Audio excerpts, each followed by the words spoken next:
Conversaciones Vitales con Jorge Palpatián. Un encuentro para inspirarte a cuidar tu cuerpo y tu mente, con consejos simples, información clara y herramientas para una mejor calidad de vida. Conversaciones Vitales.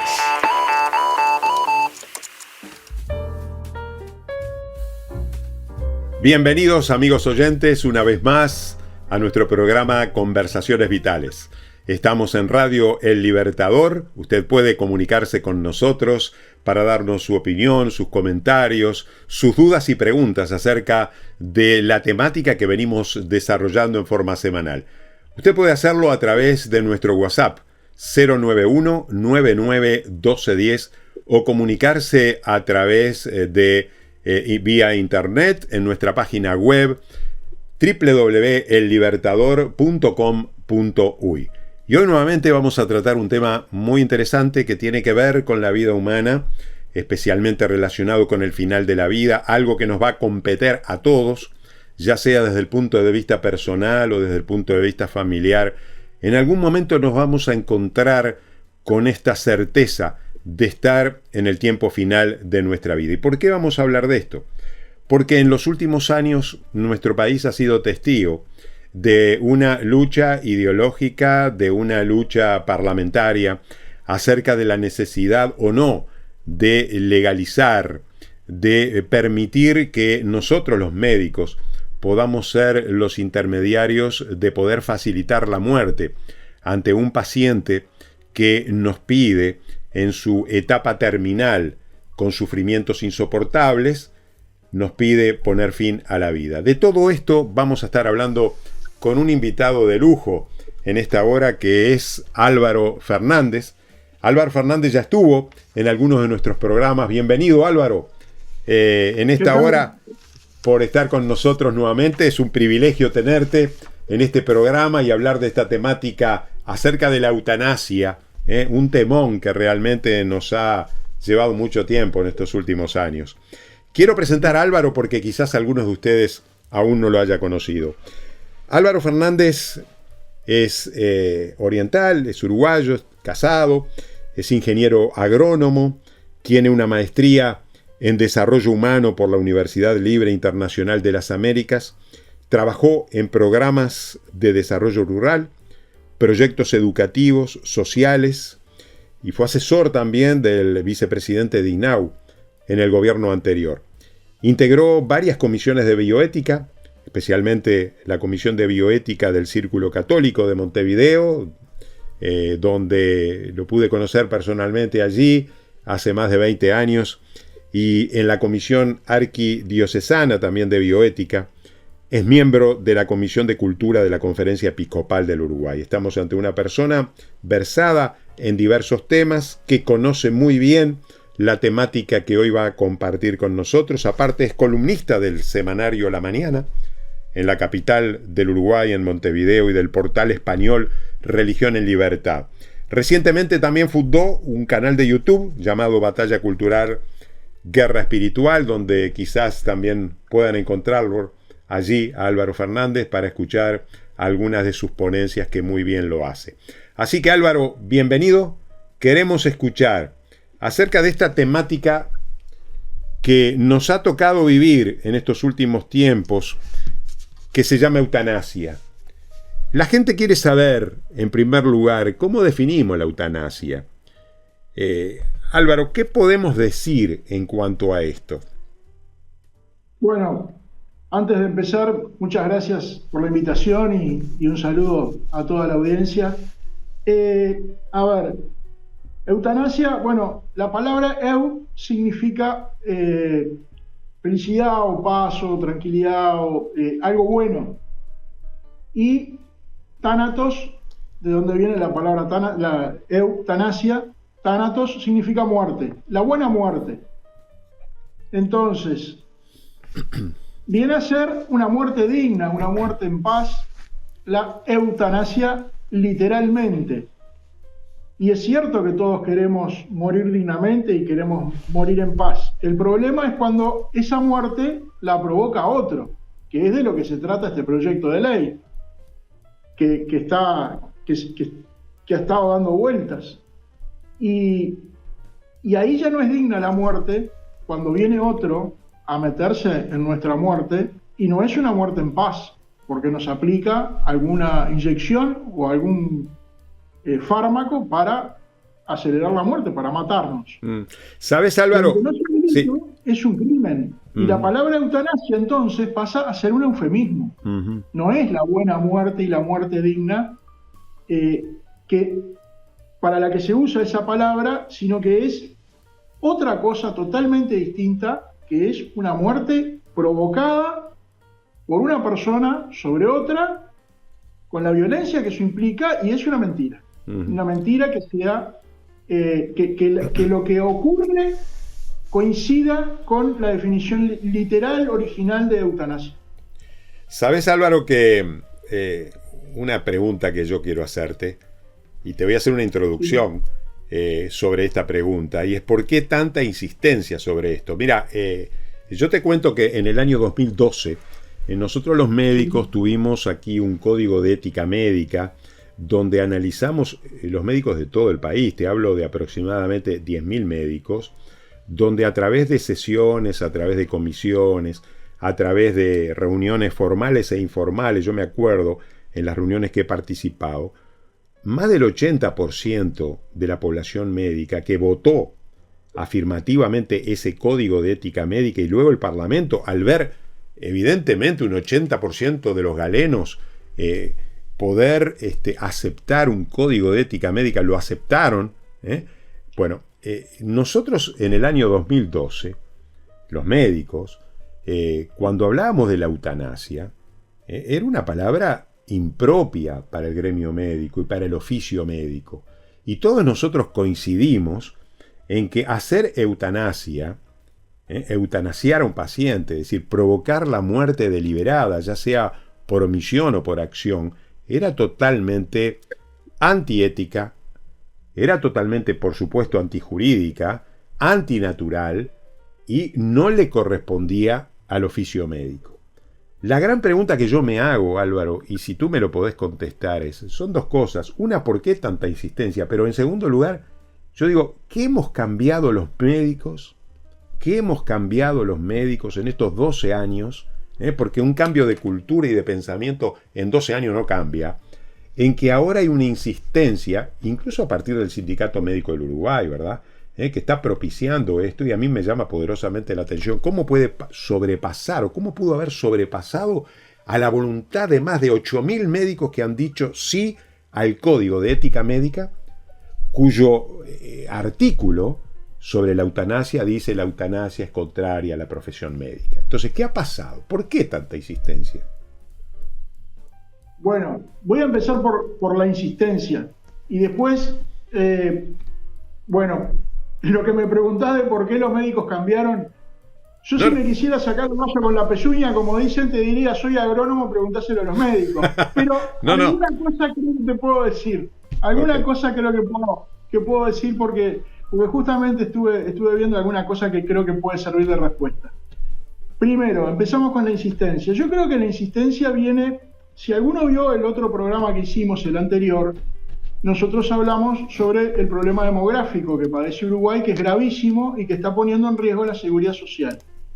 Porque nacen cada vez menos niños, es brutal la reducción de la natalidad de los nacimientos en Uruguay, bajó un 70% en los últimos 65 años y bajó un 40% solamente en los últimos 10 años.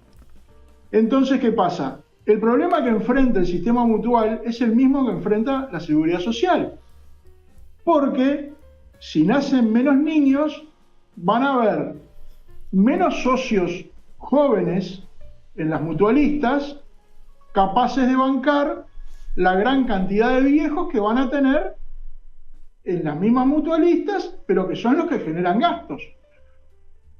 Hoy el sistema funciona, o hasta ahora ha funcionado, porque había un montón de socios jóvenes en las mutualistas que aportan su cuota mensual y que se atienden poco porque son jóvenes y no tienen enfermedades, son sanos, yo qué sé, se caerá un nenito, se raspará la rodilla, pero de poca cosa.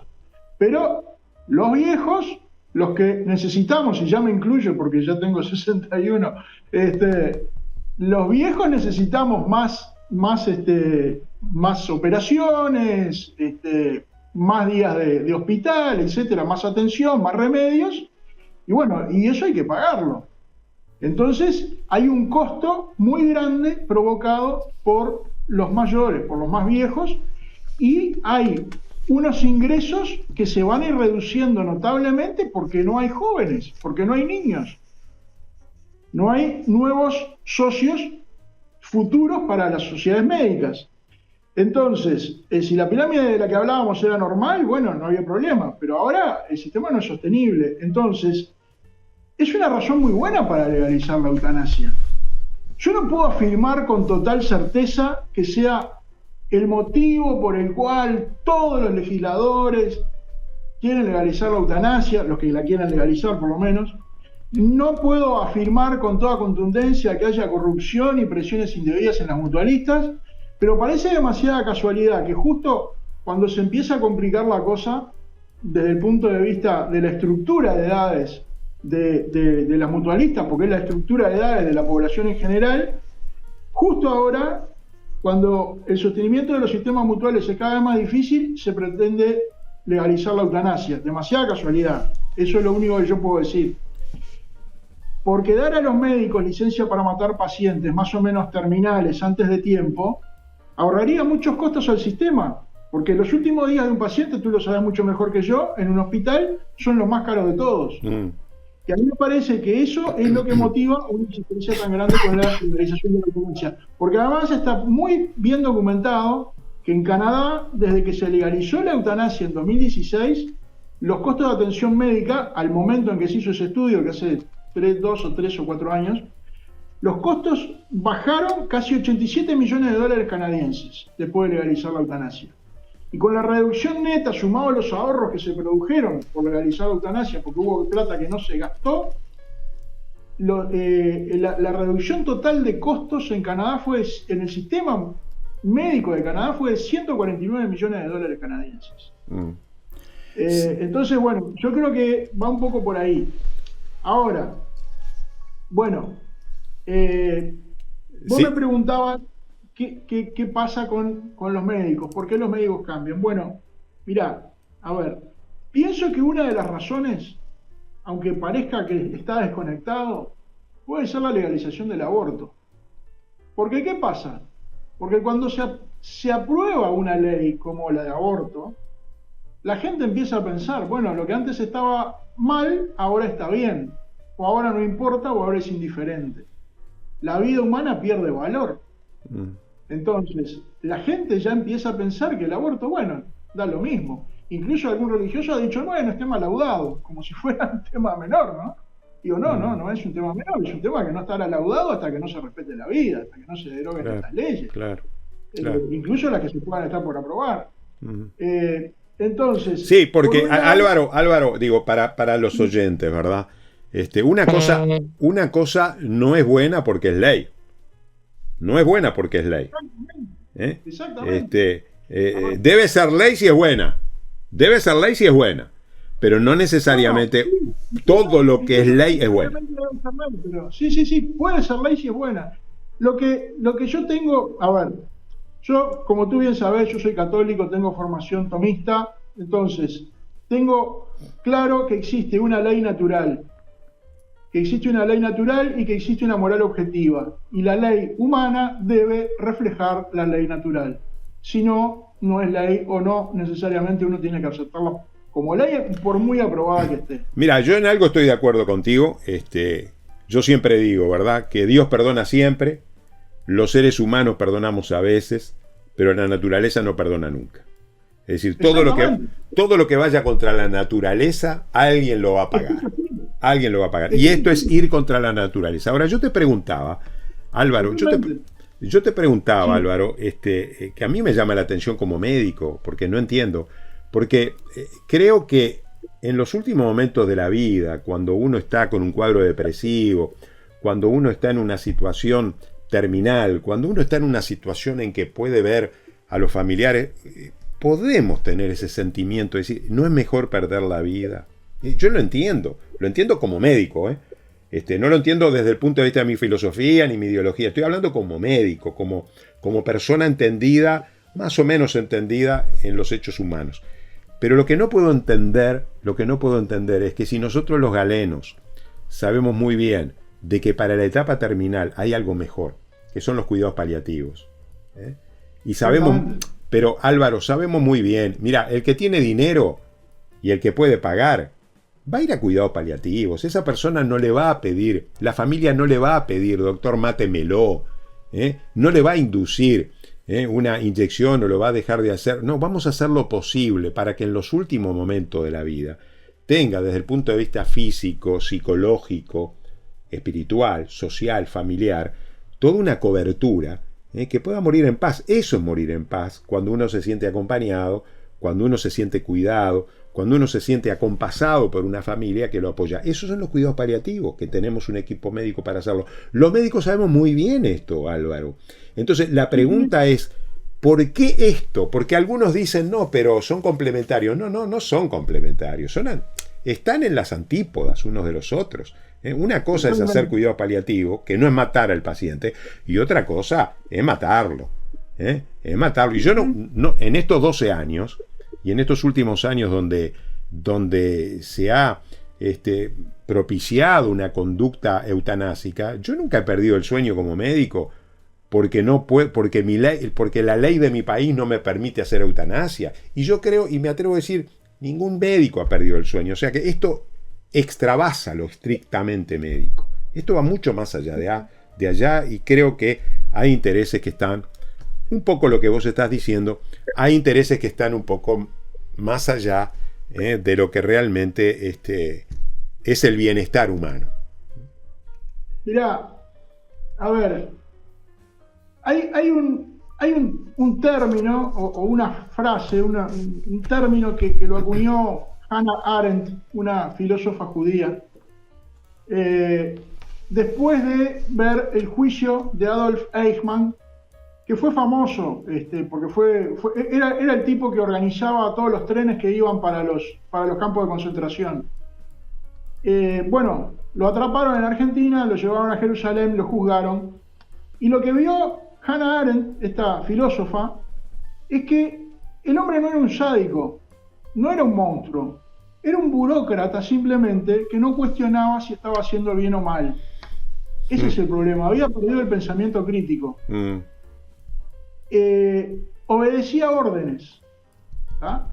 Entonces, a esto le llamó Hannah Arendt la banalidad del mal. Es tan común y tan corriente todo, se vuelve tan corriente el mal, por eso te decía lo del aborto, se vuelve tan corriente el hacer el mal, o el que no es algo que haya que criticar o que haya que juzgar, se vuelve algo tan corriente que ya no importa. Entonces, esa incapacidad de criticar, de pensar críticamente sobre las propias acciones, es lo que lleva a estas cosas. Porque después no hay conciencia. Y ojalá, ojo, eso es en el mejor de los casos, porque en el peor de los casos, un enfermero, que van a ser los enfermeros los que van a tener que dar las inyecciones letales, porque yo estoy seguro de que el 90%, no sé qué porcentaje, pero más del 50% estoy seguro de los médicos van a lavarse las manos y van a mandar al enfermero a darle la inyección letal al tipo que pidió la eutanasia.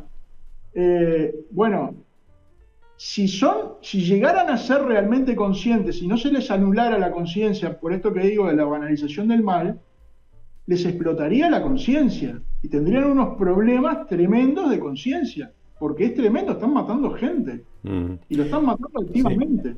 Por lo más que estén mal o lo que quieran, los están matando ellos. Sí, Álvaro, ¿qué perspectiva ves esto para el futuro? Porque esto va a traer realmente consecuencias en nuestra sociedad, en nuestro sistema sanitario, en nuestro sistema familiar, en nuestro sistema de cultura. Es decir, ¿cómo ves esto? El cambio de este paradigma que lamentablemente nos está cambiando la vida. Bueno, justamente, a ver, para el futuro creo que se pueden decir algunas cosas. Creo que sí van a bajar los costos de los mutualistas. Sí. Se van a salir con la suya. creo que después en algún momento van a plantear ampliaciones, porque esto es lo que pasa, lo estamos viendo con el aborto. El aborto se aprobó en 2013 y ahora el subsecretario, con el apoyo de todo el resto del gobierno, pero está proponiendo bajar la edad de aborto. Las semanas, creo que por lo menos están empezando a proponer la ampliación de causales. Que ojo, cuando vos vas al aborto, a las causas por las cuales las mujeres se hicieron abortos en estos últimos años, los números son increíbles, porque perdón que vaya el tema del aborto, pero yo creo que son dos caras de la misma moneda y están muy relacionados. No, pero estamos hablando de las consecuencias del aborto y evidentemente de las consecuencias de este proceso, y que son dos caras de la misma moneda, lo que decías, ¿no? Que en realidad, Sí. el hecho de que haya una conducta totalmente ajena a la dignidad humana, a respetar la vida humana, desde el principio hasta el fin, nos está hablando de consecuencias que van mucho más allá, donde la vida humana ya no tiene sentido, que solo vale por lo que haces o por lo que producís. Es decir, y esa es una de las consecuencias que yo veo en esto también. Sí, no, perdón, me acordé de lo que quería decir. Adelante. Es que cuando vos vas a los números de las causas, porque las mujeres decían que había que probar el aborto, las mujeres, a ver, el feminismo, todos los que estaban a favor del aborto, decían que había que probar el aborto porque las muertes de las mujeres eran muchas. Bueno, si vos vas a los números, el número de mujeres entre los 10.000 abortos que se hacen por año, 10, 11.000 abortos que se hacen por año, más del 99% se hace por la sola voluntad de la mujer. Y por algún problema de riesgo de salud, 55, 50, por ahí, son los datos que yo he visto. Y después por otras causas. Pero más del 99% o más del 99,5% son por la sola voluntad de la mujer. Entonces, ahora también sospecho de que sea verdad que los que quieren legalizar la eutanasia lo estén queriendo hacer para aliviar el sufrimiento del paciente. Yo sospecho que es por otra razón, y que es por esto que decía, es por el tema de los costos. Ahora, ¿qué va a pasar en el futuro? Bueno, yo creo que van a bajar los costos de la mutualista, van a aumentar, van a tratar de ampliar los motivos de eutanasia y van a terminar matando de todo, enfermos terminales, discapacitados, viejos, pobres, etcétera, etcétera, etcétera. Con el tiempo creo que es lo que sospecho que va a pasar, que es eso, ¿no? Que el que tenga plata va a poder pagar por su vida y el otro, bueno, afuera. Eso es lo que le llaman la pendiente resbaladiza. Pero precisamente me preocupa, no solo en los médicos, sino en la sociedad toda, esa banalidad del mal, ese ver esto como algo normal y naturalizarlo, y bueno, es lo que está legislado, no lo discutimos más, listo, se acabó. Porque además, ¿qué pasa con estas cosas? Resulta que cuando lo discuten, gente que lo quiere legalizar, insisten hasta que lo legalizan. Y después, los que estamos en contra, no peleamos para derogarlo. Es como si no peleáramos para abolir la esclavitud. Es lo que tenemos que hacer. Tenemos que seguir peleando para abolir la esclavitud, para abolir el aborto, para abolir la eutanasia una vez que esté legalizada. Ahora, una vez que un paciente llega a una etapa difícil en su vida, nosotros los médicos tenemos un sistema de cuidados paliativos que, por otro lado, es ley en el Uruguay.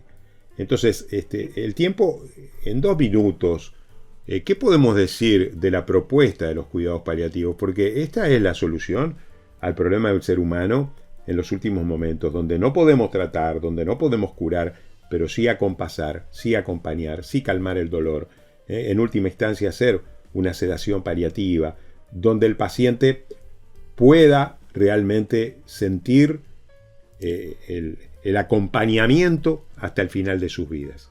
Y yo quisiera realzar en esta última parte de nuestro programa que tú dijeras algo de los cuidados paliativos, porque yo creo que esta es la solución al problema de la fase terminal de aquellos pacientes que llegan en esta etapa de sufrimiento en el cual no hay un tratamiento específico. yo no tengo la más mínima duda de que los cuidados paliativos son la salida ideal, son la salida humana, son la salida racional, son la salida moralmente aceptable, sin la más mínima duda, la mejor que se puede tener, sin duda. Porque además, bueno, yo soy amigo soy muy amigo de un médico paliativista, el doctor Daniel Escorzo. Sí, lo conocemos, quiero invitarlo al programa. También en alguna oportunidad, claro que sí. Muy bien, porque si hay alguien que sabe de esto, es Daniel Escorzo. Uh-huh. Es muy bueno, muy buen amigo. Sí. Atendió a mi suegro, ahí nos hicimos amigos. O sea, a ver, surgió una amistad a partir de que atendió a mis suegros. A mi suegra primero y a mi suegro después. Y a ver, él siempre dice, estoy tomando las palabras de él siempre dice que los cuidados paliativos suelen ser mucho más baratos que la medicina tradicional, porque además, en muchísimos casos, y es algo bueno no solo para el médico, es algo bueno para el paciente. En muchos casos se pueden practicar en la casa los cuidados paliativos, simplemente tienen que tener la atención del médico, que va, etcétera, etcétera. Sin internación. Si a mí me dan a elegir, yo prefiero morir en mi casa que morir en un hospital. Por supuesto. Creo que cualquiera más o menos diría lo mismo, ¿no? Ahora, el único problema, entre comillas, que tienen los cuidados paliativos ante esta sociedad deshumanizada en la que estamos, es que por muy baratos que sean, son más caros que la inyección letal. Y la inyección letal se da una vez, y muerto el perro se acabó la rabia. Entonces, ese es el problema. El único problema que yo les veo es que es tanta la desesperación por aprobar la eutanasia, creo que muy probablemente por motivos económicos, que no se vea esto, porque estoy totalmente de acuerdo con que son la salida ideal. Lo que pasa es que, claro, son mucho más económicos, pero la pregunta es esa, ¿no? Esto es más barato. Es una bala de plata, ¡pum! Se acabó. Álvaro Fernández, gracias por tu participación. El tiempo se nos está yendo de nuestras manos. Te agradecemos muchísimo por tu participación en esta hora. Queremos agradecerte, enviarte nuestro afectuoso saludo y preguntarles a los oyentes, ¿qué piensan de esta temática que hoy hemos analizado? Déjenos saber su opinión, sus comentarios. Queremos escucharle, queremos que usted nos envíe un mensaje al 091-991210. Si usted vive en el exterior, puede hacerlo al más 598-91-991210. Y será hasta nuestra próxima entrega, Dios mediante, donde nos volveremos a encontrar en Conversaciones Vitales.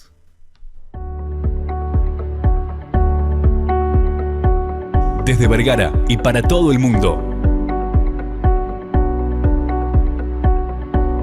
Una radio con propósito. Una radio con visión. Una radio para todos. El Libertador, 1210 AM.